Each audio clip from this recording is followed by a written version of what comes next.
Welcome to Talking Giants, presented by SeatGeek. I'm your host, Bobby Skinner, here with my co-host, Justin Pennick. We got ourselves a mailbag podcast. We got a lot to get to. Is DJ afraid to throw deep?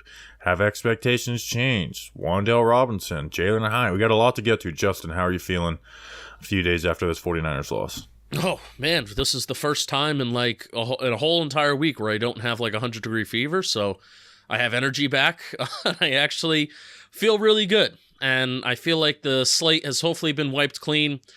We have like a little bit of like a low-key bye week. We're playing Thursday and then not even playing till Monday night. So I feel like let's do it again. Season starts Monday night against the Seattle Seahawks, a good team, but certainly watching them play the Panthers and even watching the Dallas Cowboys lose to the Cardinals makes me feel somehow a little bit better about this Giants team. How about you, Bobby?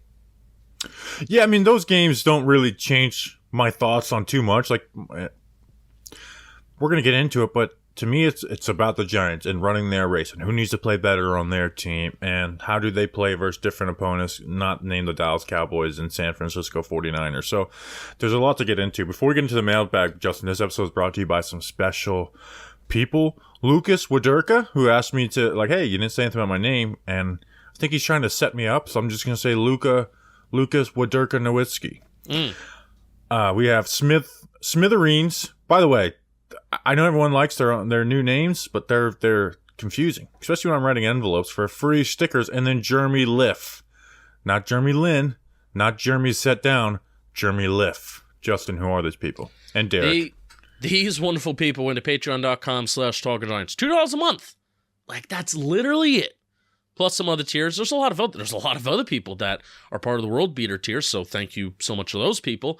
Bobby Skinner, when you sign up, we'll send you some free stickers in the mail. Well, not really free. You're paying for the Patreon. I guess they're not free. Some additional stickers. How about that? Game notes. There's some game notes. That's also true. The Patreon Twitter is a good follow. I am part of it. I follow it. I do not tweet from it though. Bobby Skinner will never let me.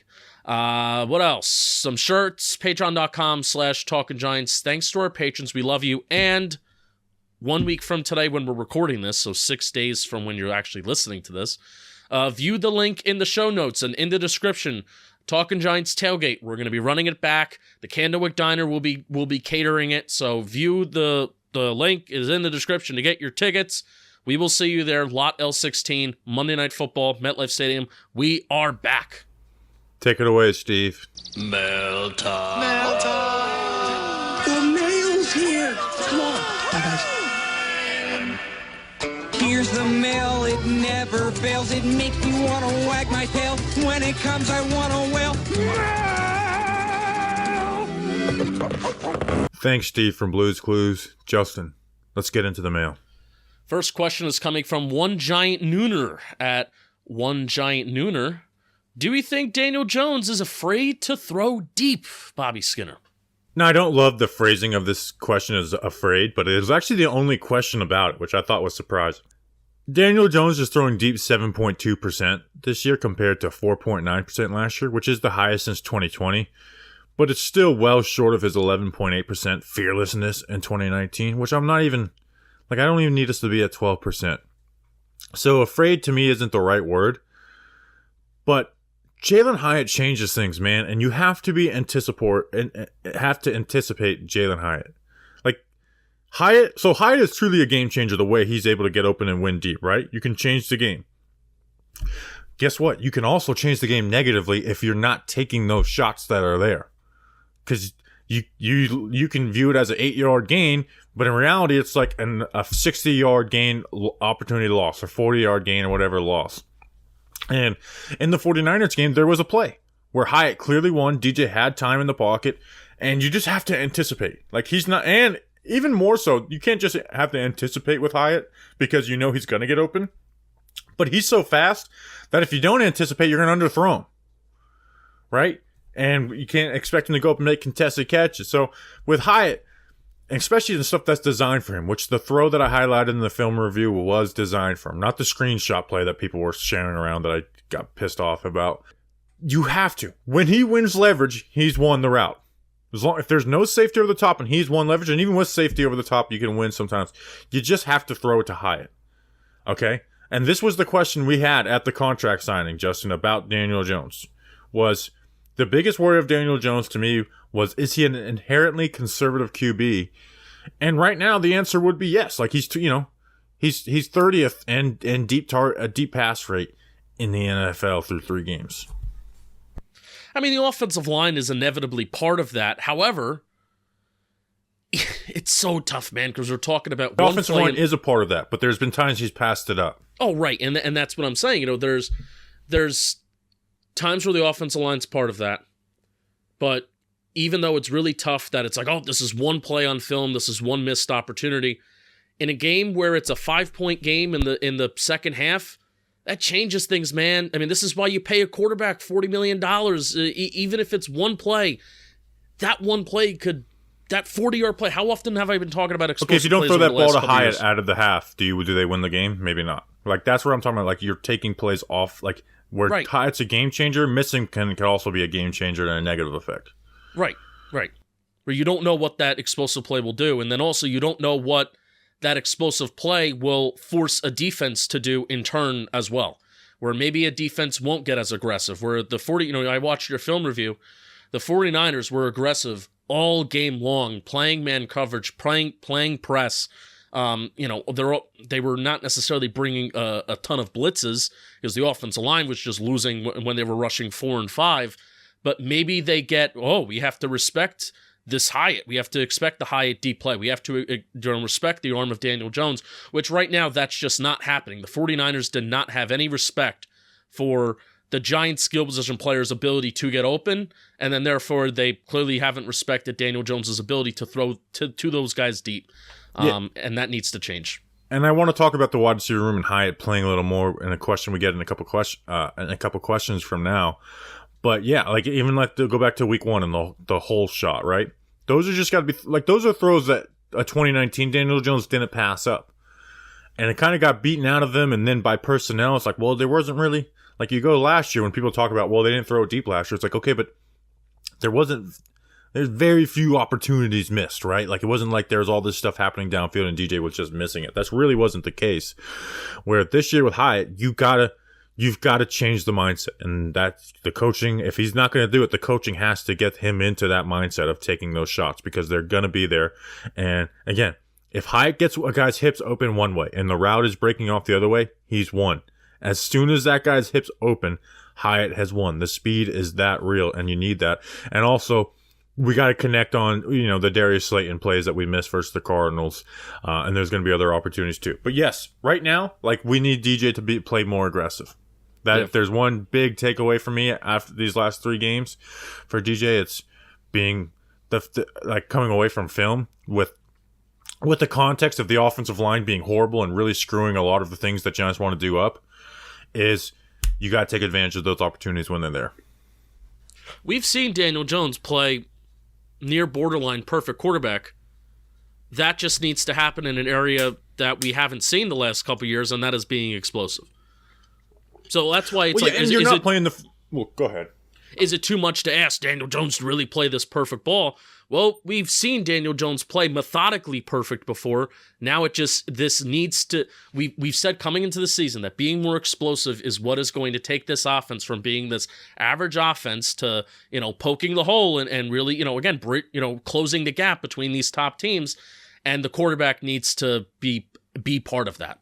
Well, and I don't think if we're playing the 49ers or Cowboys, yes, you got to be perfect. But against other teams, you don't have to be, right? And where you can sacrifice some of that perfection is for the explosives, right? When you're playing other teams. Because, I mean, they scored 0 points in the first half versus the Cardinals, right? Like, and that's where a question, like, I don't know how it got brought up, but I was like, okay, but they are better than last year in some aspect, talent-wise, because they would have not been capable of doing what they did in the second half last year. Right.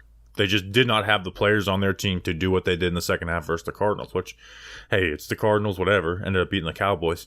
But that's where it's like, okay, there is a talent upgrade. Now you're playing some better teams, and the 49ers are tough and the Cowboys are tough, but now we're going against a stretch of teams that are good these next 3 games. Now, the Dolphins look like the best show on turf, and the Bills, obviously. But again, they're as good as those teams are. I don't view them defensively on as the same level as the Cowboys and the 49ers. I know the Cowboys without Diggs is a different animal, but they had Diggs when they played us. Right. I think Joe Shane said it earlier this offseason, scared money don't make money.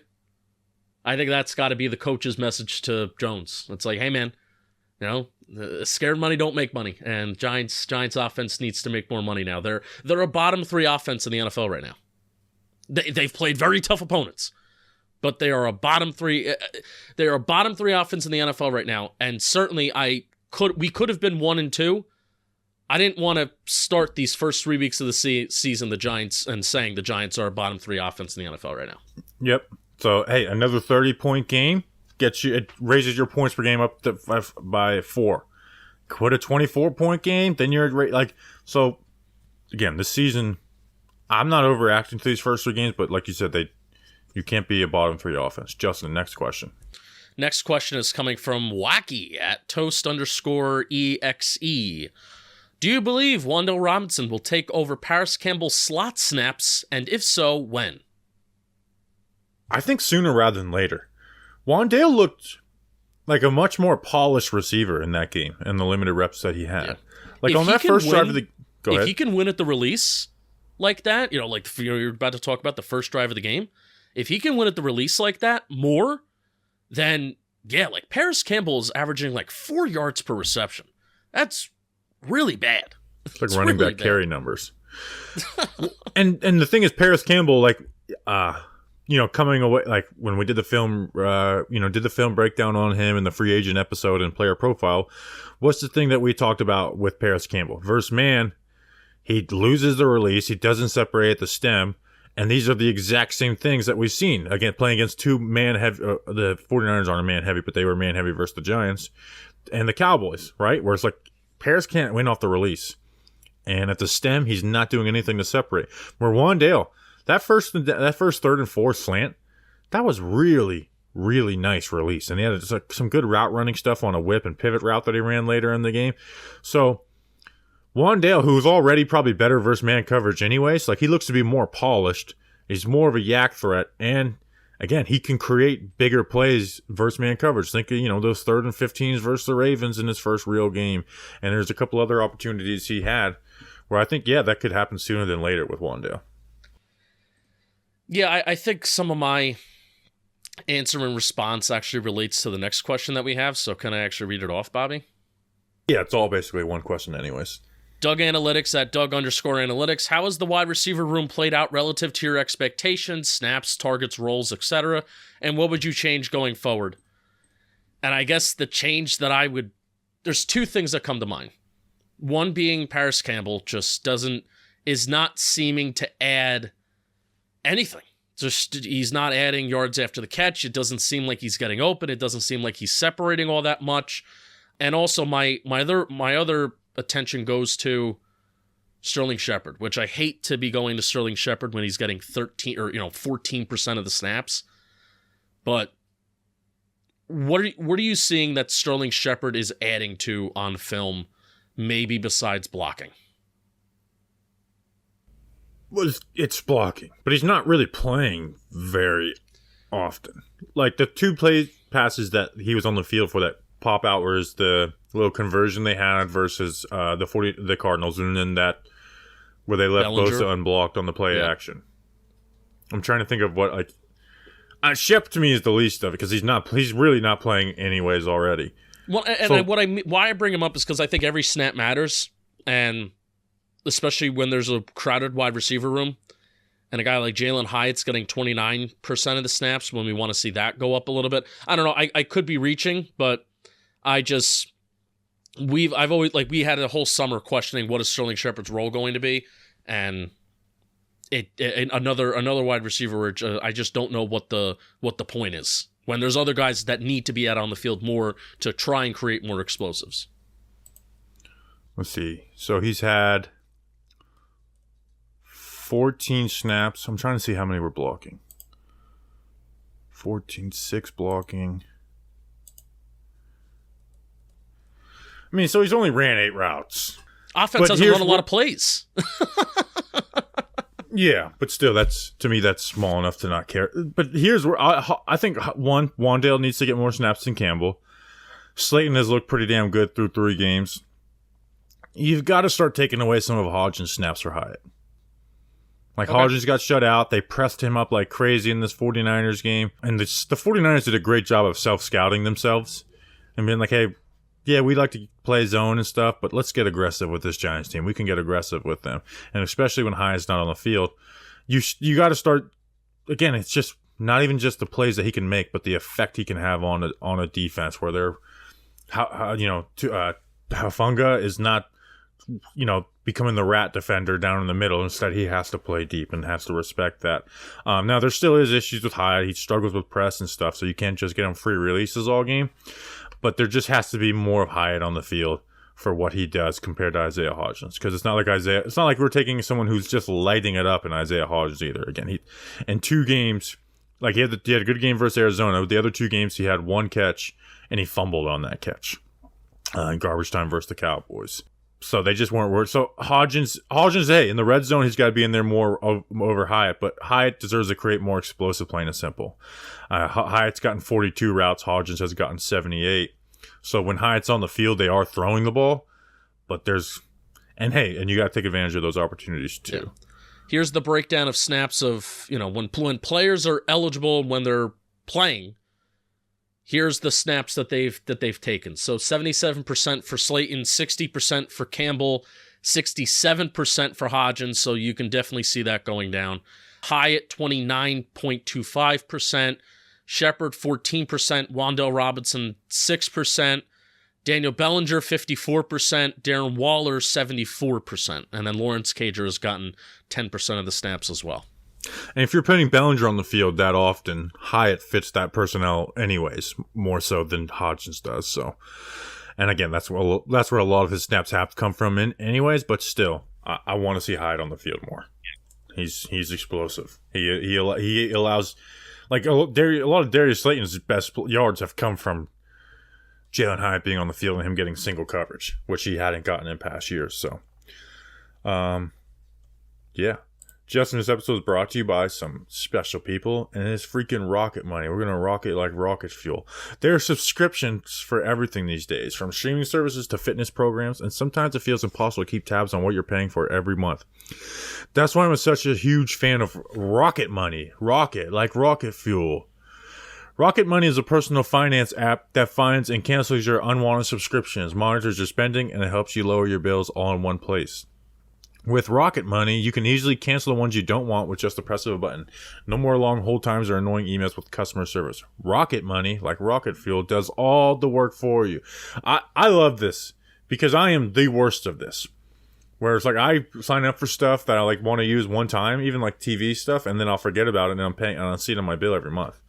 Like a few years ago, before I had Rocket Money, like rocket fuel, I just finally, after like 2 years of paying for stuff I didn't need, I was like, I am going to spend today canceling everything. And I did. But I wouldn't have had to do that if I had Rocket Money. With over 3 million users and counting, Rocket Money customers can save an average of $720 a year. Use a lot of rocket fuel with that Rocket Money. Stop wasting money on things you don't use. Cancel your unwanted subscriptions and manage your money the easy way by going to rocketmoney.com/giants. That's rocketmoney.com/giants. rocketmoney.com/giants. You'll be glad you did. We're going to rock it like rocket fuel. All right, Justin, next question. You'll be glad you did. I want to ask you a side question on the wide receivers. Since they were really, the 49ers were really aggressive in playing man coverage against the Giants last week. Did you walk out of that saying, man, I wanted some of the wide receivers to win a little bit more since they were playing so much man coverage and it's kind of just like backyard ball? Or were you like, oh, fine with some of their performances? There was times where Slayton got a lot more pressed up than I usually would see Slayton get pressed up, but he also had a lot of good wins too, and wasn't able to take advantage of those. Hodgins got bullied. Like, anytime he got pressed up, he got bullied. Campbell, obviously. Now, here's what I will say with Campbell. As much as I'm pissed off, like he didn't get yak, and I just didn't see like a natural ability to make guys miss, which I've seen with Campbell in the past. DJ was like not throwing these guys forward, right? A lot of times he was either like kind of stopping them or a little bit behind them. Yeah, obviously we saw it on the wall or miss too late in the game, which that one's good. But like there was completions to Wan'Dale and Campbell on these little out routes where it's like he didn't really lead them that great, and then the 49ers were playing aggressive on it. But Hodgins was the one. But Hodgins just got pressed up like crazy. Hey, we saw that a little bit in camp too. Yeah. Just not being able to beat that. All right, so next question. This is the question that everybody wants to hear. Jeff G at GrekJ15. How drastically have your expectations changed for this season after the first 3 games? I want to take this first because I know you have a strong opinion on it. You're going to go on a whole little spiel, and I think out of all things in Giants land right now, I think this is actually something that maybe we disagree with on the most. But do we actually disagree on it? I'm not saying the season's over, and I'm not being like, oh, Giants are done. But we spent all offseason, and you can't deny that this sucks. We spent all offseason being like, the Giants are going to close the gap between the teams like the Cowboys, maybe the 49ers, the Dolphins, the Bills, which I would say, if you were to do a power rankings video, which shout out, we do that every week on JM Football. If you were to do a power rankings video, and if you were to put those teams in a tier, all those 4 teams are in the same top tier in the NFL, that the Giants are going to start to close the gap to some of those top teams. What have we seen through the first 3 weeks of the season? They very much have not. And who has that fate been kind of like locked into? The fate was locked into like Evan Neal taking that next step up. And who has not taken that step up? Evan Neal. So it has sucked that we competed for 3 quarters against the 49ers, but the offense was inoperable. So it sucked that the Giants have not closed the gap to those teams. No, the season's not over. And it also really sucks that Evan Neal's not going to be a good right tackle. So maybe we had different expectations, and that's where we disagree. As 1 and 2 in like whenever I brought up closing the gap, what was also my biggest contention and worry for the Giants season this year, record-wise? There was clearly 2 teams in the division better than them, the Eagles and the Cowboys. And obviously, I like the 49ers more than the Cowboys, so that's 3 teams, and you played 2 of those teams. Now, I think we could close the gap some to the Cowboys, and with the coaching gap and stuff, make a chance? Yeah, absolutely. But like you mentioned, Evan Neal was the biggest swing player for this Giants. And I'll be honest, I didn't expect him to be good this year.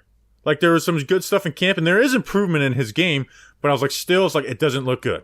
And all through camp, I was like, it looks better, and maybe this speaks to the Giants' pass rushers a little bit, too. It's like, the results aren't bad, but it's like, it doesn't look great. And he has not been good. We also were missing Andrew Thomas and Ben Bredeson versus San Francisco 49ers. That's huge. And obviously, teams need to deal with injuries, but not every injury is created equal. So my contention all offseason is there are clearly 2 teams better in their own division. Then you have the 49ers. And then Evan Neal didn't do it, like didn't grow or didn't get become good. Then this is where I expected it. Like, Evan Neal growing to me was a hope, not a confidence thing. And we talked about it. I was like, stop comparing him to Andrew Thomas. Andrew Thomas's rookie season was a success. He grew and was good by the end of it. And even Andrew Thomas, as bad as he was, he never looked physically outmatched in the NFL. Now, there's other issues, right? Like, I think Kayvon, we'll talk about, needs to be better. Adoree Jackson needs to be better. But I look at last year in their stretch where they went 0-2-1 versus Dallas, Washington, and Philly. The defense gave up 32 points per game in that stretch. They're giving up 28 points per game in this stretch, not counting the 2 touchdowns on offense.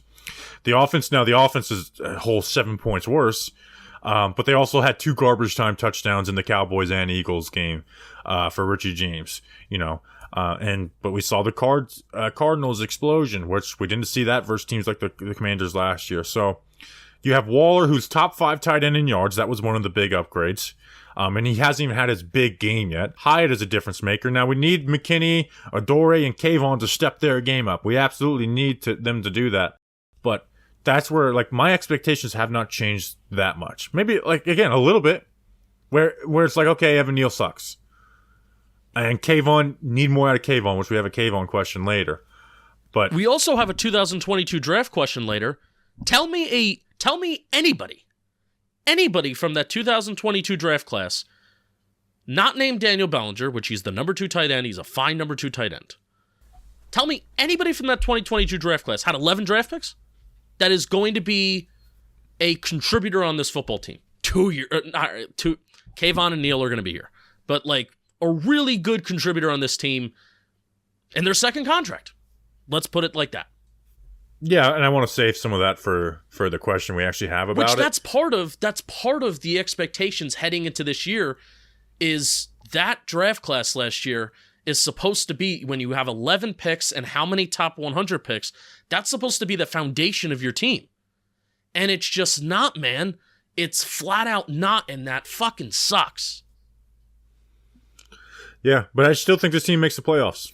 With 9 wins or whatever it ends up being, I still think this team makes the playoffs. Maybe I'm being delusional still, but I still think, again, the Seahawks game can change a lot, right? Because then you have to play the Dolphins, who that does not look like a game you're going to win. The Bills, just dog walk the Commanders. So, but we always knew the beginning of this schedule was really tough, and the hope was to get through it with like 3 wins.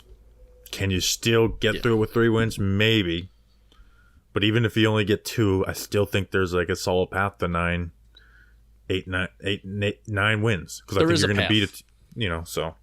But you got to beat the Seahawks. And I think you'll see the big improvements in the offense versus the teams that, again, are not named the 49ers and Cowboys. Yeah, and hopefully, Andrew Thomas needs to come back. Ben Bredesen needs to come back. There's the shot that Saquon Barkley comes back. Even though I'm putting way more stock in, let's get Andrew Thomas and Ben Bredesen back before we start rushing Saquon off of that high ankle sprain. So, I don't want to lose sight of getting really excited about doing XYZ over the offseason, and now the Giants just flat out have fallen on their face to start the season, and I don't want to lose sight of what our goals were over the offseason and just be like, oh, well, it's not over yet, so let's just pick up and move on and beat the teams that we're supposed to beat. No, that's not what this season was about. So, yeah, what? Well, so to me it was, though. Like I said 10 wins, and that 10 wins was like you got to pull 1 versus the Cowboys.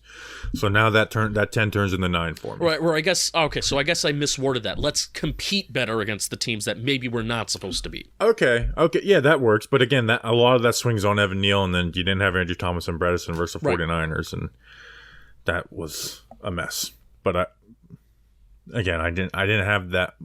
Evan Neal was my biggest hope, and he's not good. So right.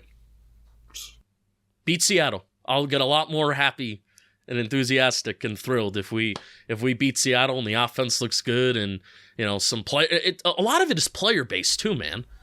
Where I'm not even. The next question is my biggest one, where the expectation, my worries of expectations. Yeah, a lot of it really is player based, especially on that defensive side of the ball, where it's not coaching. It's like I love freaking Wink, man. I love that game plan that we had. The 30-point comeback doesn't happen with some of the previous coaching staffs that we had in the past to get those explosive plays in the first place. So a lot of it I do think is player based and evaluation and talent based. So let's move to the next question. Hyatt's burner 1 and 2 at file 69. Are you still optimistic about Kayvon Thibodeaux, and do you have any idea why it looks like he has regressed?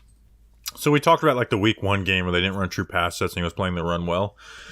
That was not the case these past 2 games versus the Cardinals and the 49ers. He is playing slow, high, and stiff. Even on stuff like stunts, he looks slow and segmented out there. Like, I need to see more fire in his game. That just wasn't there on Thursday Night Football. I mean, his pass rush win rate is 2.9%. Last year it was 9.7%. 9.7% down to 2.9. That's a drastic drop. When in reality you're supposed to improve, right? And the conversation with Kayvon was like, well, at least there's a baseline of a solid pass rusher, and we'll see what he can grow into. Well, it's like that baseline is not being met with what we've seen these first 2 games, where it's like he just does. Again, he looks like Jihad Ward out there, and that's an issue. So he played the run well in week 1, but this past week, like we need you to be a difference maker, and you're playing worse than you did your rookie season. Yeah, I don't know, man. I don't know what I don't know. He's playing bad. I'm thinking about, because we have some extra time this week, of clipping up every true pass rush, every front side of a run, and then every back side of the run, and let's watch and see what happened. What's going on with Kayvon Thibodeaux? It's got to be a mental thing, and it's got to be effort. I don't think he's. I hate to be this like this, man. I don't think he's giving it his all. I really don't. He doesn't look like it, is what I'll say. Like, again, he's playing slow, high, and stiff. And he didn't look like that last year. There's no reason for a guy that showed some of the athleticism that he did last year, and definitely the guy that showed the athleticism at Oregon, that should be giving the output that he's giving right now. Absolutely not. Kayvon and Giants fans should hold him to a higher standard, and he's not living up to it right now. Don't talk, because I can pull up plays of him on the backside where I'm fucking a play up. Want to talk about being on the backside of a run, Kayvon? How about a backside in the run, you play the wrong responsibility, instead of a negative 5-yard loss, they get a 20-yard gain. Because you're not knowing what your responsibility is. You're not knowing that the safety's coming over off the edge and responsible for the quarterback, and you're sitting there like... So if we want to talk about backside of run and stuff like that, Kayvon, like, get some freaking pep in your step, dude. Because, again, he looks slow and segmented, and he did not look like that last year.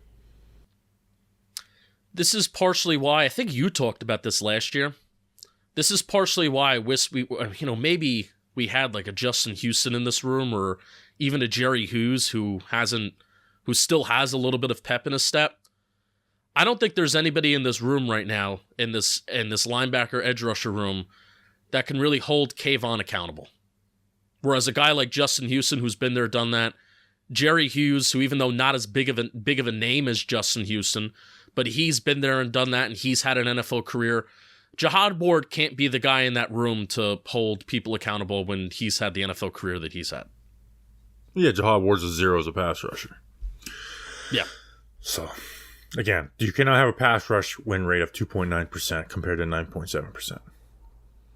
Now, I want to put this little side note when people are like, he's dancing after that sack, even though it wasn't a great play by him. If my players aren't celebrating good plays, I'm pissed off at them. So I did see a little bit of that, like, what is he dancing for? No, I want him dancing. I want him playing with high energy. I want more of that, honestly, out of Kayvon Thibodeaux. Make more good plays and celebrate more. I want that. Yeah. Yep. Alrighty. Should I talk about something? Talk about something. I'll talk about something. We're always talking about something. Oh, we're always talking. It's what we're doing. We're talking Giants, and we're talking DraftKings. We're back with another week of football, and DraftKings Sportsbook is keeping us in on the NFL action with great offers every single game day. New customers, that's right, you listening to this, can bet $5 and get $200 instantly in bonus bets. Throw $5 down on any of this week's epic matchups to walk away an instant winner. You know what I can't wait for? I'm so glad the Giants aren't playing on Sunday. The Bills and the Dolphins. That's going to be a fun game to watch. I'm going to be at Billy's in the Bronx. I'm going to be watching it separate from my umpiring duties.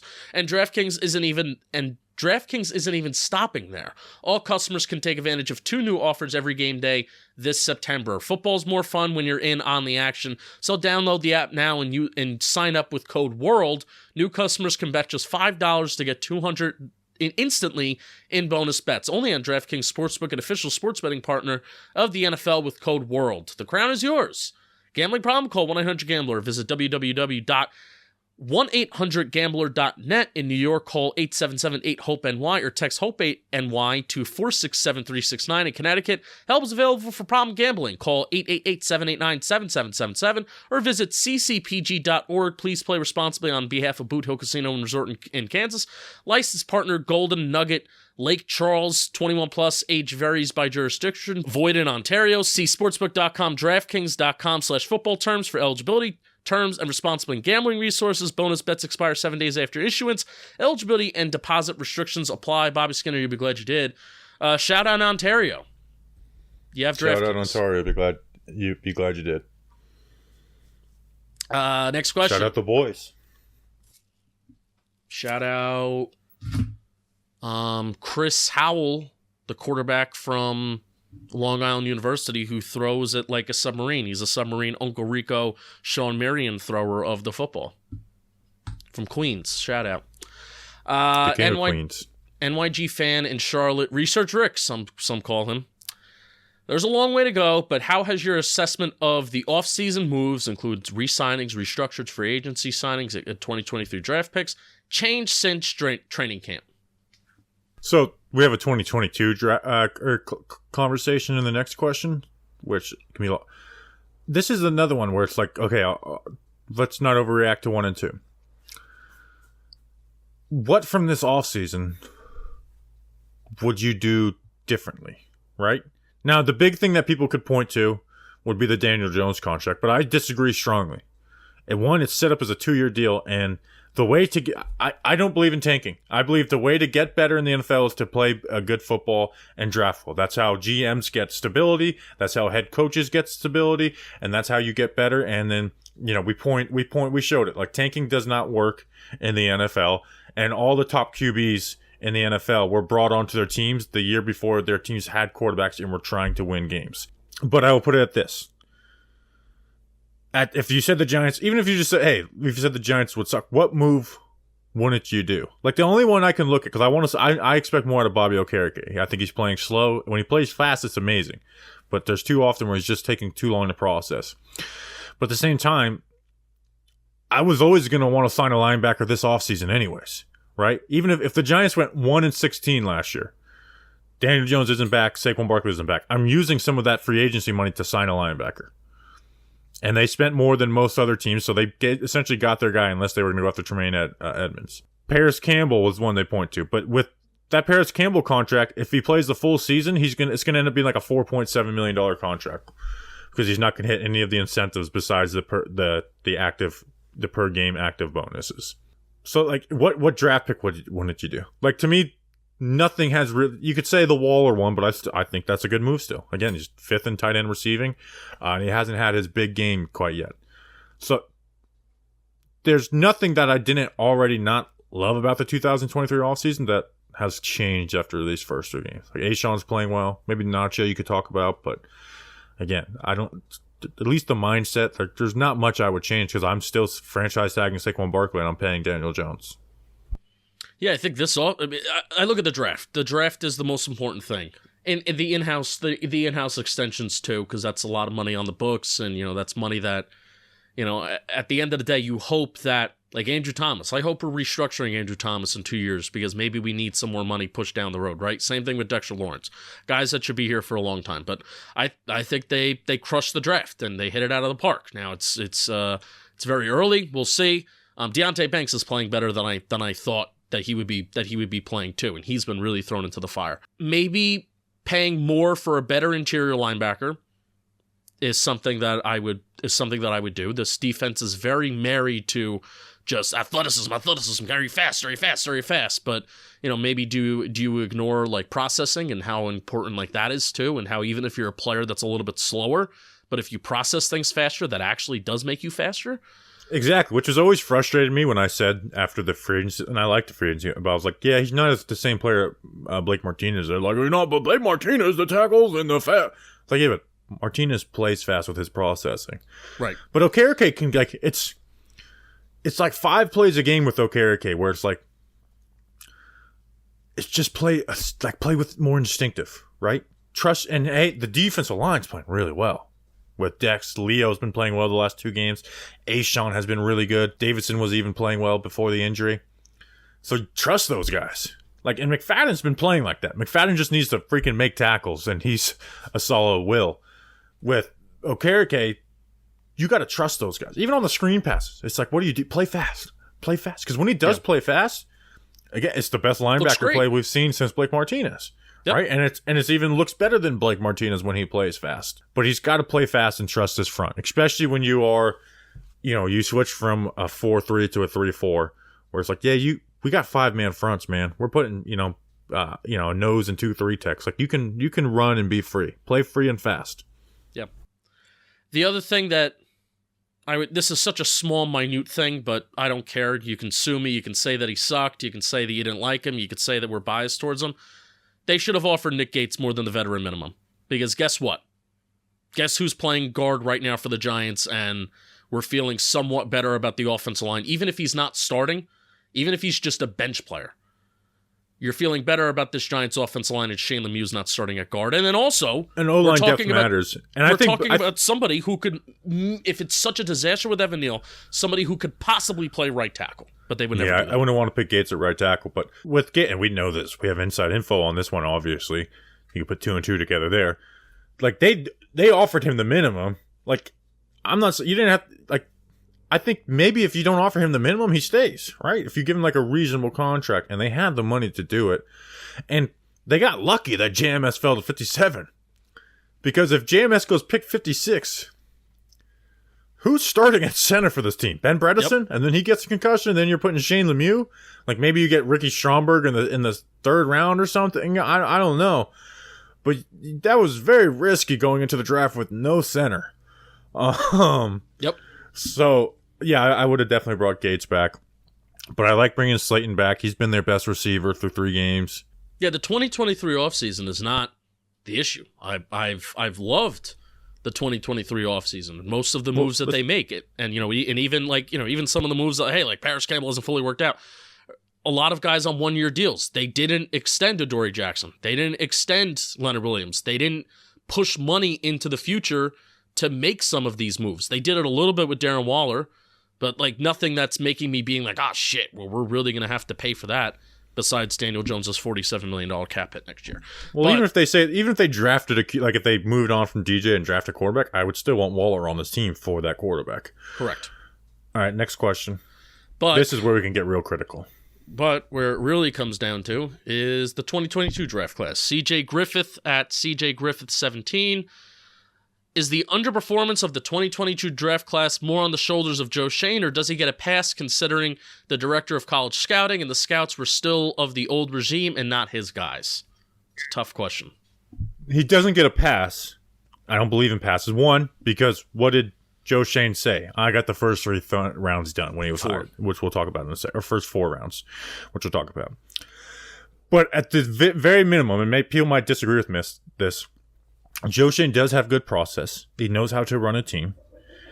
But the question we've always, because I really like Brian Dable's coaching staff. With Joe Schoen, I love the process, but the yet to be seen, and they're like, well, this is where we can't crown this guy as a good GM, even though he does things that good GMs do, is it comes down to just drafting players. Like that was my draft speech this year. It's like, it's simple as, hey, can you evaluate talent in the draft? Because that's what really builds teams.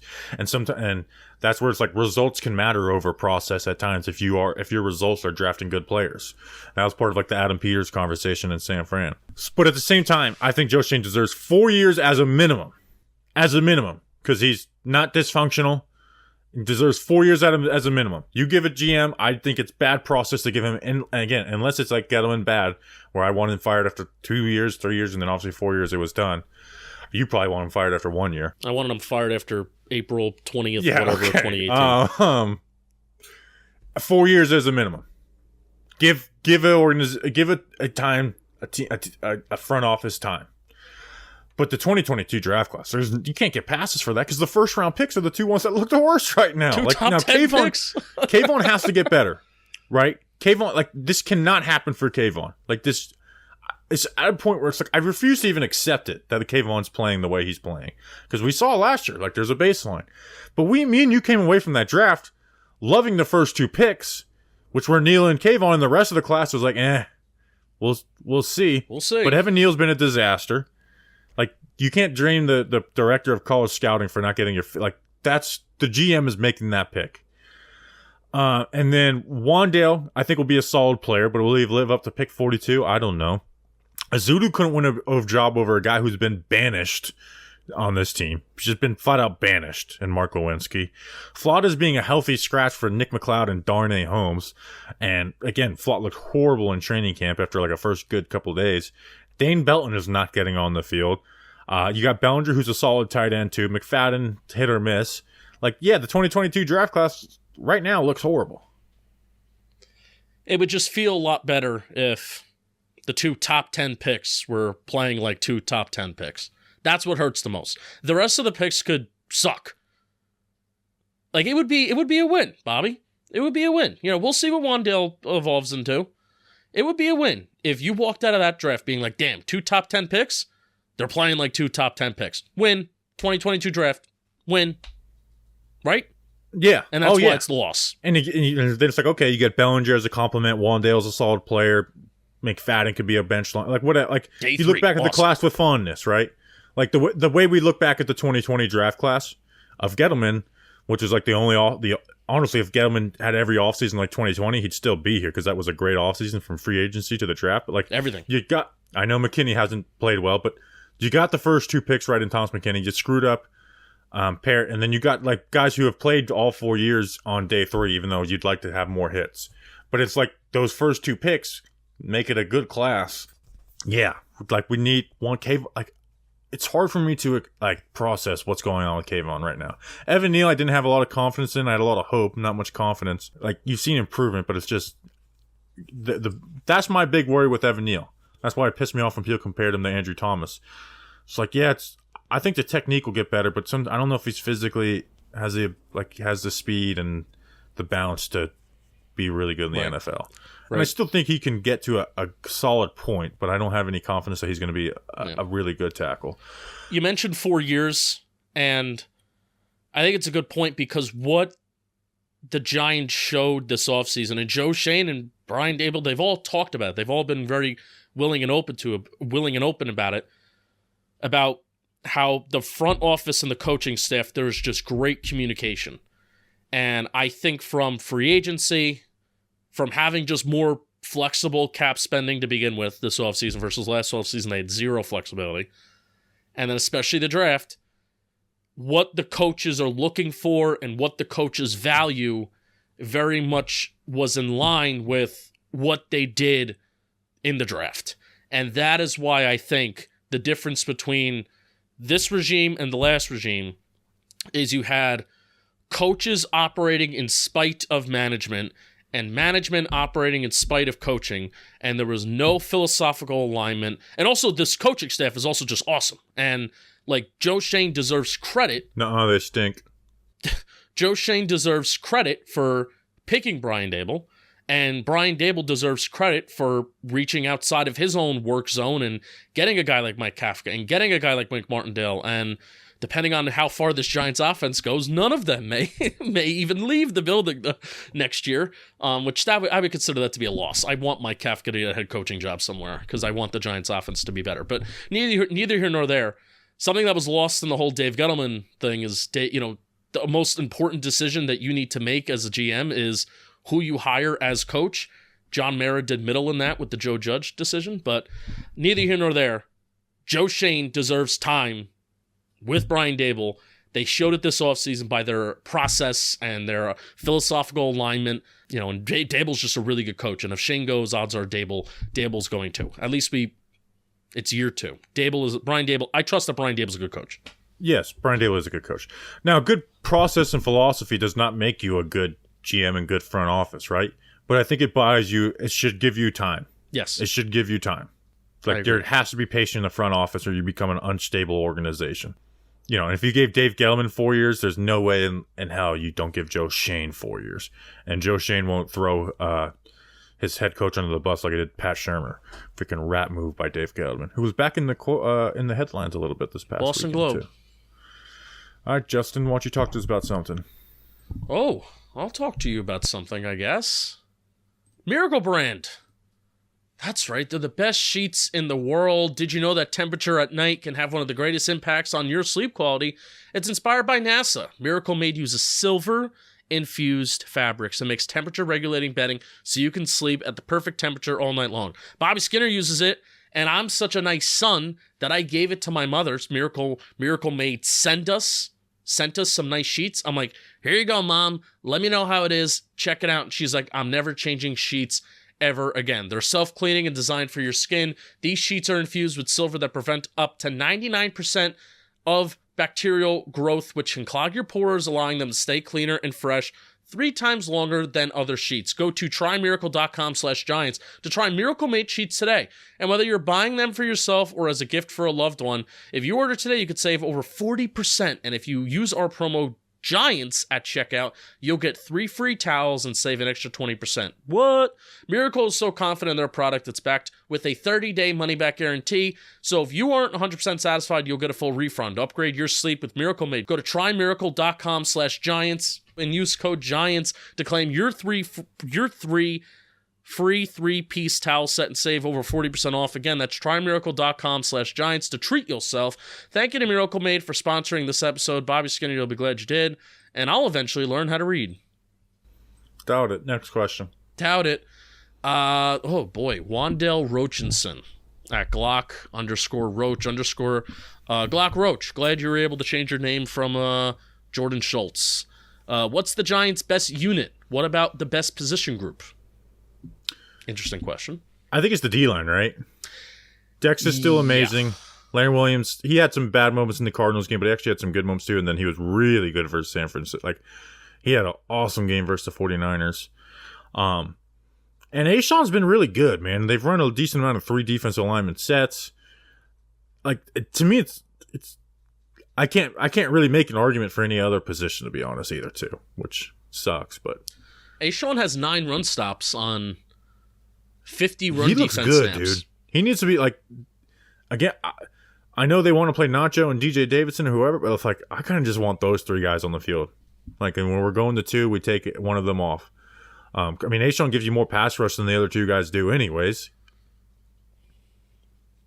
Do we start getting into some sets? I really hate doing this to Leonard Williams, but put Leonard Williams, his hand in the dirt, lined up as a defensive end. A'Shawn Robinson next to him, Dex on the nose. That spacing doesn't really make sense, but Kayvon Thibodeaux out on the edge. They don't get into many formations run. They don't get into many defensive fronts like that to make that happen, to be honest. That would be more like a 4-3 than anything. Yeah, they've been I like the way and I know the run defense has not been good. I actually thought they played fairly well versus San Fran. Here's the thing. Our DB's got to start playing the run better. They have sucked, and it sounds stupid, right? Like, oh, the deep, and OK too. We talked about him. Like, you're the difference between a 4-yard gain and a 15-yard gain sometimes, or a 0-yard. They have to play better. Trey Hawkins, dude, his tackling effort was pathetic in this last game. Banks, how about getting off 1 block? And Adoree hasn't looked this like Adoree looked good as a run defender last year on the outside. In the slot, it's a whole different animal. Yeah. Where it's like you almost consider playing Darnay, to where it's like at least he can, stop screens and play forward and be in the run. Now I'm not saying that, but it's like the DBs have to start playing the run better. And I think even we're talking DBs. I know we're talking the run game, but yeah, I think even when talking about stopping screens too. I think that's player execution. I think that's guys taking good angles. I think that's tackling. I think that's all those things that you just mentioned. I think stopping screens is inevitably related to that too. I don't think it's scheme. You pointed out in the film review, there was one of the 3rd and longs, like 3rd and 14, 3rd and 13, whatever. And the 49ers ran a screen. The Giants weren't showing cover 0. They were dropped back. They had 6 guys dropped back deep. 6 guys. That's like, all right, we're going to take good angles, and we're going to stop this play. They weren't showing a cover 0 look at the front on the line of scrimmage, and then they were thrown off by the screen. They had it set up perfectly where one of those guys should come up and tackle and make a play on the ball carrier. Nobody did. Yeah, it's, again, I came away from that 49ers game happy with Wink Martindale. Not happy with the execution. All right, Justin, last question. Last question, Steven Costanza at Alex Lorenzo CT, probably stands for Connecticut. Or CTE. Where does Josh Ezeudu play if Andrew Thomas and Ben Bredeson return? Okay, so we have Thomas at left, Neal at right, Jameis at center. Do you keep Bredeson at left and then move Ezeudu's position to the right? Because part of me is like, I'd like to Bredeson to maybe like even out the right side a little bit.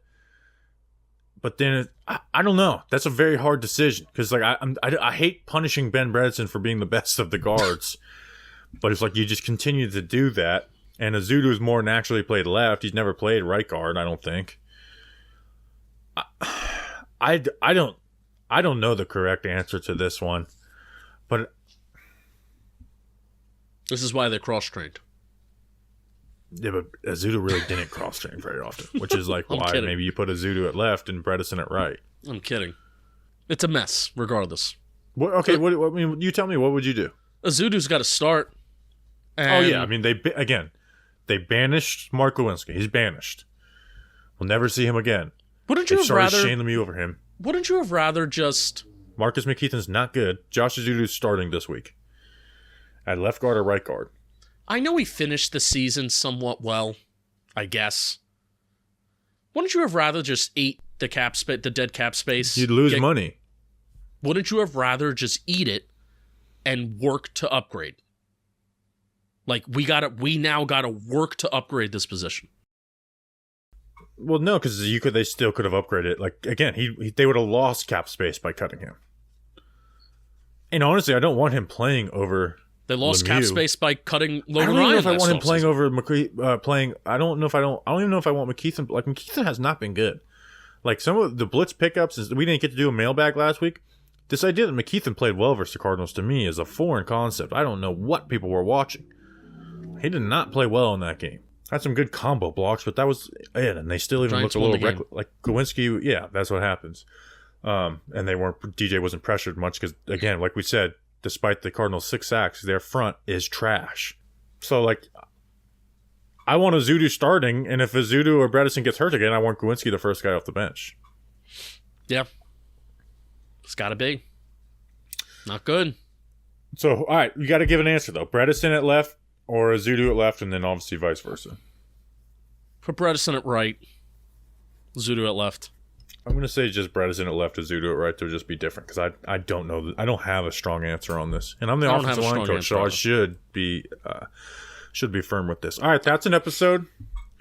We'll see you guys Friday for a preview of the Seahawks Monday Night Football game. Make sure to come hang out with us.